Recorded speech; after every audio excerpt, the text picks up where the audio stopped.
momenta ku doli, le them një parashikim i jot, një opsion i jot, se pse po ndodhte ajo skenë në Parlamentin e Shqipërisë. Nuk e di, mbas 11 orësh, Albi, me këtë çfarë po ndodh, nuk e di si po duket s'pari gjithë kjo çfarë ndodhi, arrestimi i dhëndrit të Berishës, masa e sigurisë për Berishën, çfarë po ndodh?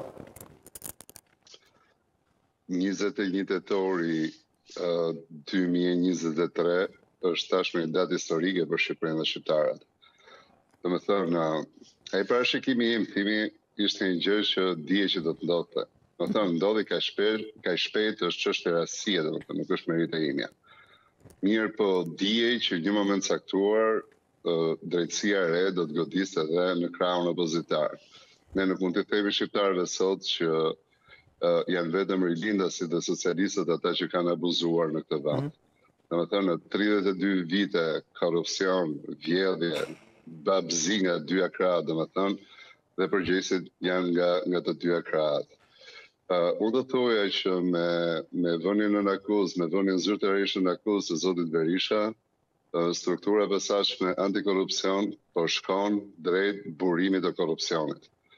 Domethënë, të korruptorit në Shqipëri, në politikën shqiptare nuk janë me dhjetra, janë me qindra, ndoshta edhe më shumë. Por burimi i vërtet i korrupsionit në Shqipëri kanë qenë kryeministrat.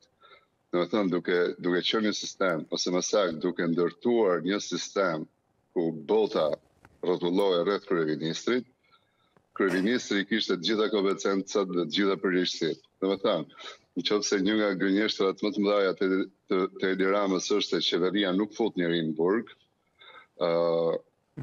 sepse domethënë ai evokonte ndarjen e pushteteve, domethënë ndarjen e drejtësisë nga ekzekutivi.